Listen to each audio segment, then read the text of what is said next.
پاکستان کے معروف مصنف، محقق، انجینئر، صحافی، شاعر، مورخ، پاکستان کرونیکل کے مصنف عقیل عباس جعفری کے مطابق مجلس شام غریباں کا آغاز کیسے ہوا؟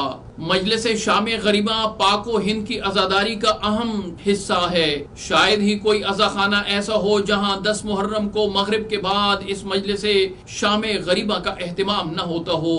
آئیے جانتے ہیں کہ مجلس شام غریباں کا آغاز کس طرح ہوا۔ 1926 میں جنت البقیع کی شہادت کے بعد مدینہ منورہ کے رہنے والے 2 عرب، جن میں سے ایک کا نام سید صالح تھا، 2 محرم کو لکھنؤ میں وارد ہوئے، جن کے قیام و طعام کا اہتمام غفرہ مآب کے امام باڑے کے حجرے میں کیا گیا۔ اس سال یوم عاشور 10 محرم 1345 ہجری 21 جولائی سن 1926 کو پڑا۔ عاشورہ کی شام کو یہ دونوں عرب مہمان امام باڑے میں بیٹھے تھے کہ مولانا سید قلب حسین مجتہد کی رائے پر فیصلہ کیا گیا کہ فاقہ شکنی امام باڑے میں ہی کی جائے۔ فاقہ شکنی کا سامان اور چائے کا سماوار گھر سے منگوا لیا گیا۔ اس فاقہ شکنی میں مولانا سبط محمد ہادی عرف کلن صاحب، سید محمد رضی اجتہادی اور سید شجاع حسین عرف شجن صاحب بھی شریک تھے۔ عرب مہمان سید صالح نے تجویز دی کہ اگر اس وقت کسی مجلس عزا کا اہتمام ہو تو زیادہ بہتر ہوگا۔ شجن صاحب نے کہا کہ اس مجلس میں ذکر اسیران اہل بیت ہو تو کیا ہی اچھا ہو۔ سب نے اس رائے کو پسند کیا۔ محلے میں مقیم مومنین کو اطلاع دی اور 70-80 حضرات جمع ہو گئے۔ مولانا سید محمد ہادی عرف کلن صاحب نے، جو انتخاب العلماء کے لقب سے ملقب تھے، ذاکری فرمائی اور خیام حسینی کے جلائے جانے اور اسیران کربلا کے قافلے کے شام کی جانب کوچ کرنے کا ذکر کیا۔ سامعین یہ ذکر سن کر بے تاب ہو گئے۔ مولانا قلب حسین صاحب نے مجلس کے بعد فرمایا کہ یہ مجلس جس کی آج ابتدا ہوئی ہر سال اسی مقام اور اسی وقت برپا ہوا کرے گی۔ چنانچہ دوسرے سال بھی اسی وقت یہ مجلس عزا برپا ہوئی اور مولانا للن صاحب اور مولانا کبن صاحب زیب منبر ہوئے۔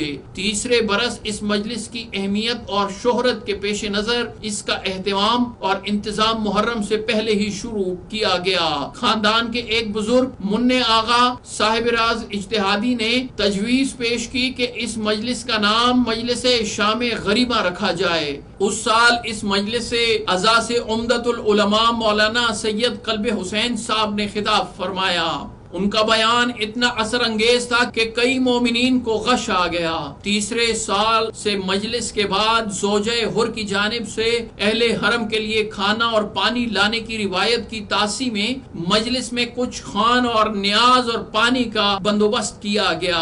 کچھ لوگوں نے ہاتھ میں شمع روشن کی۔ اس مظاہرے سے مجلس کی اثر انگیزی میں اور اضافہ ہو گیا۔ یہ مجلس سال بسال ترقی کرتی گئی۔ کہا جاتا ہے کہ اس مجلس کے بعد اتنا شدید گریہ تاری ہوتا تھا کہ کئی افراد کو ہسپتال لے جانا پڑتا تھا۔ چنانچہ ہر سال وکٹوریہ گنج اسپتال کے ڈاکٹرز اور کمپاؤنڈر بھی دواؤں کے ساتھ مجلس میں شریک ہونے لگے۔ مجمع کی کثرت سے امام باڑہ غفرہ مآب کا وسیع صحن تنگ پڑنے لگا۔ رفتہ رفتہ یہ مجلس ہندوستان کے دوسرے شہروں میں بھی منعقد ہونے لگی۔ راج کمار محمود آباد کی کوششوں سے 1930 یا 1931 میں یہ مجلس لکھنؤ ریڈیو اسٹیشن سے بھی نشر ہونے لگی۔ اس مجلس کے لیے لکھنؤ ریڈیو کی جانب سے 15 منٹ مختص کیے گئے، جس سے مولانا سید قلب حسین نے خطاب کیا اور مختصر دورانیے میں معرکہ کربلا کی تاریخ، مقاصد، اہل بیت کی سیرت اور کربلا کے مصائب میں سبھی کچھ سمیٹ لیا کرتے تھے، گویا قطرے میں سمندر سمو دیتے تھے۔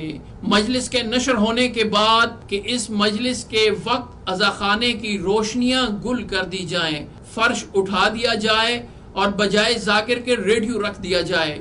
ہر امام بارگاہ میں ذاکر کی عدم موجودگی میں ہی اثر انگیزی قائم ہونے لگی، جو غفرہ مآب کے امام بارگاہ سے براہ راست سننے والے سامعین پر ہوتی تھی۔